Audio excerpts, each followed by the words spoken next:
Topkapı Sarayı'nın dünyaca ünlü laleleriyle birlikte güneşin tadını çıkaran bu köşkün adı Revan Köşkü.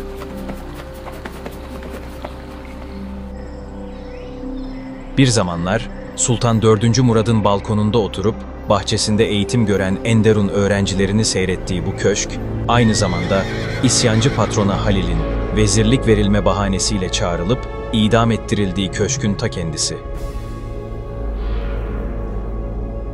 Gelin, hep birlikte zamanda bir yolculuğa çıkalım ve yapılışından günümüze Revan Köşkü'nün detaylarını birlikte inceleyelim.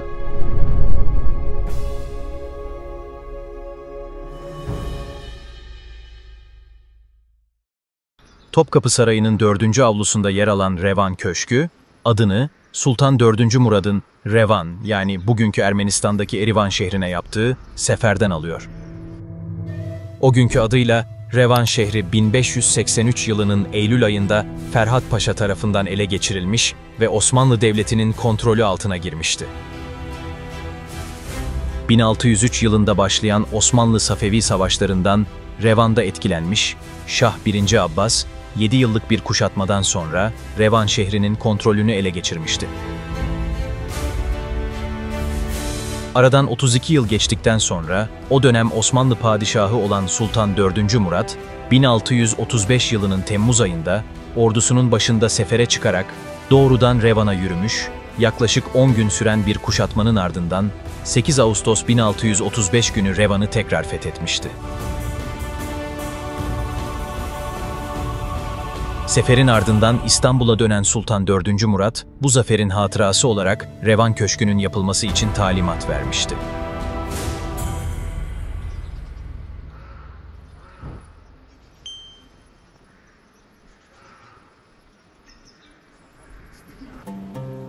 ...1635 yılında inşa edilen köşk, renkli revzenleri ve desenli çinileriyle benzersiz bir dekorasyona sahip.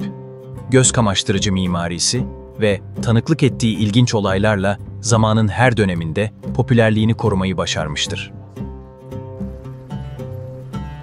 Köşkün balkona benzer seyirgahı, Sultan 4. Murad'ın Enderun talebelerinin eğitimlerini izlemek için kullandığı yerler arasındadır. Spora olan düşkünlüğüyle bilinen Sultan 4. Murad'ın bazen de Enderun talebeleriyle birlikte bu spor eğitimlerine katıldığı rivayet edilmiştir. Sarayın 4. avlusu, Köşkler Bahçesi olarak adlandırılmış, padişahların zaman geçirdiği bir mekan olmuştur. Lale devrinin padişahı Sultan 3. Ahmet, zamanının çoğunluğunu bu köşklerde geçirmiş ve Revan Köşkü'nün bu seyirgahını hat çalışması yapmak için kullanmıştır.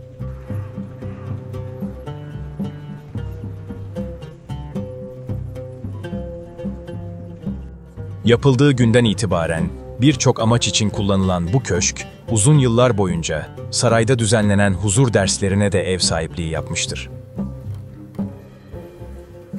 Huzur dersleri, Osmanlı'da kuruluş yıllarından itibaren geleneksel olarak düzenlenen ilmi toplantılara verilen isimdir.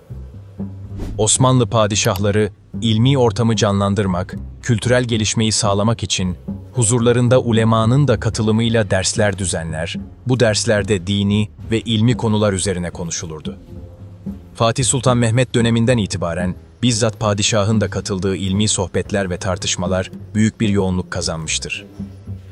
Huzur derslerinin düzenlendiği yerlerden birisi olan Revan Köşkü, bunun dışında padişah giysileri ve sarıklarının saklandığı yer olarak da kullanılmıştır. Padişahın kullanacağı sarıklar, tülbent ağası tarafından burada hazırlanırdı. Ayrıca mukaddes emanetler, Hırka-i Saadet dairesinde yapılan genel temizlikler esnasında bu köşke getirilirdi. Emanetlerin Revan Köşkü'ne taşınmasında padişah da bizzat görev alırdı. Tarih içinde Revan Köşkü'nde cereyan eden en önemli olaylardan biri ise 1730 yılında yaşanmıştır. Patrona Halil adındaki Yeniçeri askerinin öncülüğünde başlayan ve günlerce süren ayaklanmanın ardından Patrona Halil ve bazı adamları kendilerine vezirlik verileceği söylenerek Sultan 1. Mahmud tarafından saraya davet edilmiş ve bu köşkte yapılan toplantı sırasında Patrona Halil ve adamları bu köşkün içerisinde idam edilmişlerdir. Patrona Halil ve ileri gelen adamlarının boğdurulmasının ardından Revan Köşkü yine Sultan 1. Mahmud döneminde kütüphaneye çevrilmiştir. Padişah tarafından has odalılar için değerli kitaplar vakfedilerek oluşturulan bu kütüphane, daha sonra Sultan 3. Osman ve Sultan 3. Mustafa tarafından geliştirilmiştir. Topkapı Sarayı yapıları arasında ayrı bir yere sahip olan Revan Köşkü'nün mimarının kim olduğu kesin olarak bilinmemekle birlikte bazı kaynaklar o devrin mimarbaşısı Hasan Ağa tarafından yapıldığını, bazı kaynaklar ise yine o devirde hassa baş mimarı olan Kasım Ağa tarafından yapıldığını belirtir. Köşkün giriş kapısının üzerindeki Farsça yazılmış kitabede şöyle yazmaktadır: Devamlı devlete açık olsun bu dergah. Kendisinden başka ilah olmayan Allah hakkıyla.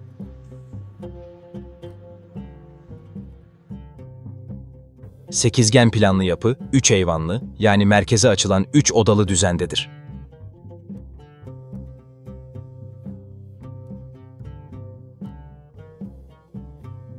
Eyvanların tümü iç avluya açılmaktadır.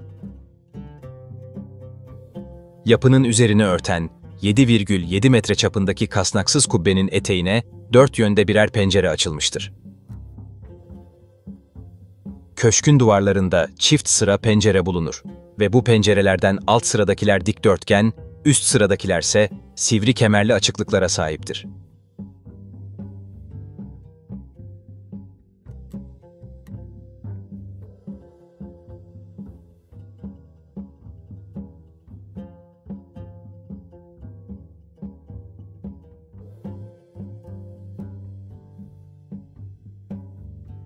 Köşkün eyvanlı plan şemasından dolayı saçakları geniş tutulmuş, revaksız kuzeydoğu ve güneydoğu cephelerinde eyvanların dış köşeleri arasındaki atkılarla bu saçaklar desteklenmiştir. Saçaklardaki halen mevcut ahşap çubuklu kaplamaların önceden nasıl düzenlendiği bilinmemektedir.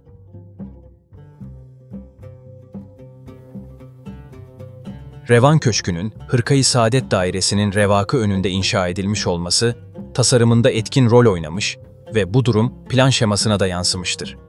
Binaların ilişkisi, revaklarının birbirine bağlanmasıyla sağlandığı için köşk, kuzeybatı ve güneybatı revaklarının gerisinde kalmış, dolayısıyla dışa dönük etkisi azalmıştır.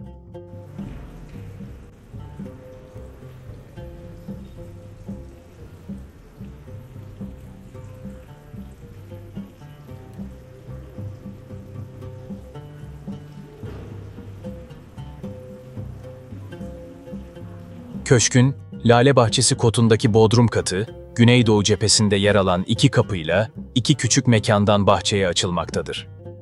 Dar ve dışarıdan ışık almayacak biçimde düzenlenen bu mekanlardan binayla Hırka-i Saadet Dairesi arasındaki kısmın altına rastlayanın, aynı zamanda padişahın kahve içtiği köşkün kahve ocağı olması muhtemeldir. Revan Köşkü, Güneydoğu terasındaki 4 burmalı direk üzerine oturtulmuş ahşap bir çatıdan oluşan seyirgah kameriyesiyle ayrı bir görünüme sahiptir.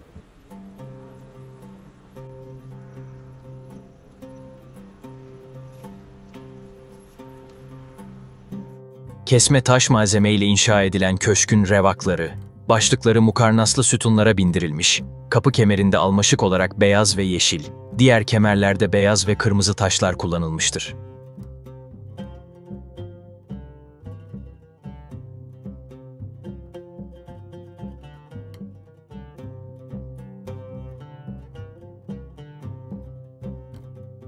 Dış cephe, zeminden alt pencerelerin üst hizasına kadar renkli bordürlerle çerçevelenmiş kırmızı, yeşil ve kısmen siyah taşlarla, saçakların altındaki kitabeli beyaz mermer bordüre kadar, yukarısı da mavi rengin hakim olduğu çinilerle kaplıdır.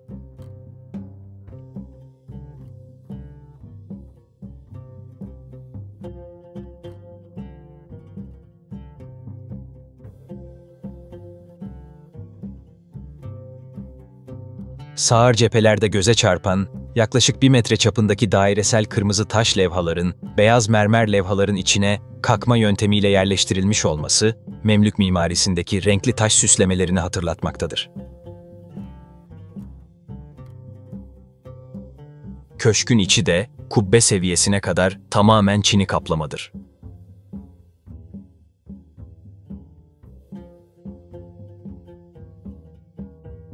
Eyvanların yan kenarlarındaki pencerelerin merkeze dönük taraflarında gömme çini raflar, duvarlarda sedef, bağ ve fil dişi kakmalı ahşap gömme dolaplar bulunmaktadır.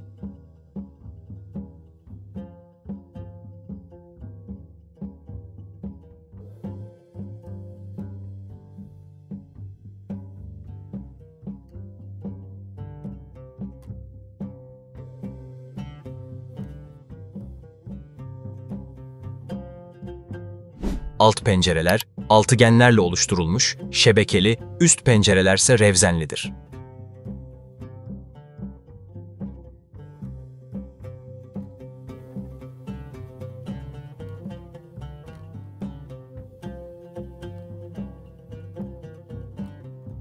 Eyvansız batı duvarına, bakır üzerine altın kaplama davlumbazıyla dikkat çeken bir ocak yerleştirilmiştir.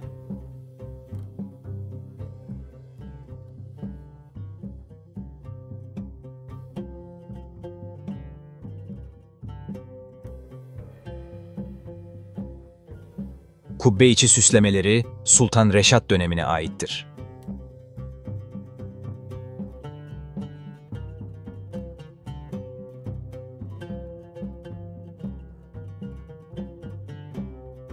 Eyvan tavanlarındaki işlemeler ve ahşap üzeri edirnekâri süslemeler devrin seçkin örneklerindendir. Tavanlardaki sonradan restore edilen altın yaldızlı ve renkli zengin Rumi kompozisyonlar, zamanın tahribatına rağmen orijinal biçimleri bozulmadan günümüze ulaşmıştır.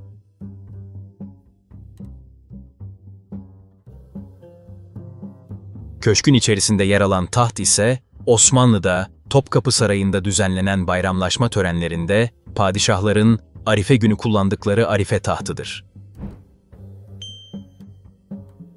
Günümüzde Revan Köşkü içerisinde sergilenen taht, Sultanahmet Camii'nin mimarı ve aynı zamanda sedef ustası olan mimarbaşı Sedefkar Mehmet Ağa tarafından yapılmıştır. Koltuk formunda tasarlanan 400 yıllık bu taht, sayaban denilen gölgeliğe sahiptir. Sayaban ve önünde yer alan 3 basamaklı payenin yüzeyi, bütünüyle sedef, bağ ve değerli taşlarla kaplıdır.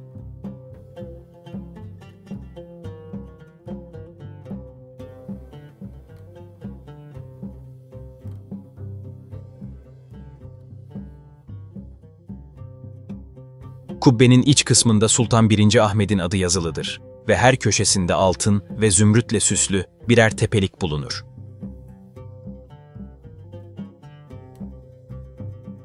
Kubbenin üstünde de fener şeklinde yakut ve zümrütle bezeli büyükçe bir tepelik yer alıyor.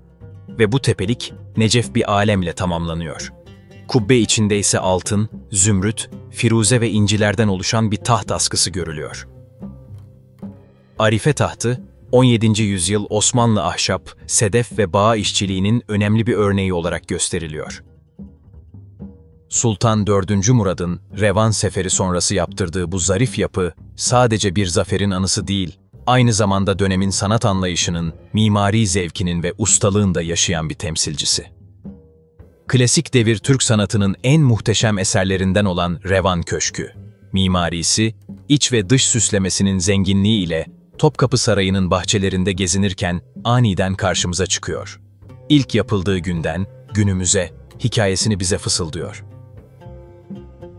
Osmanlı Devleti'nin zarafetini ve incelikli mimarisini yansıtan Revan Köşkü'nde yaptığımız bu yolculuğun sonuna geldik. Eğer bu videoyu beğendiyseniz beğen butonuna tıklamayı, yorum yapmayı ve kanalımıza abone olmayı unutmayın. Yeni videolarda Osmanlı Sarayı'nın daha nice gizemli köşelerinde buluşmak dileğiyle. Hoşça kalın.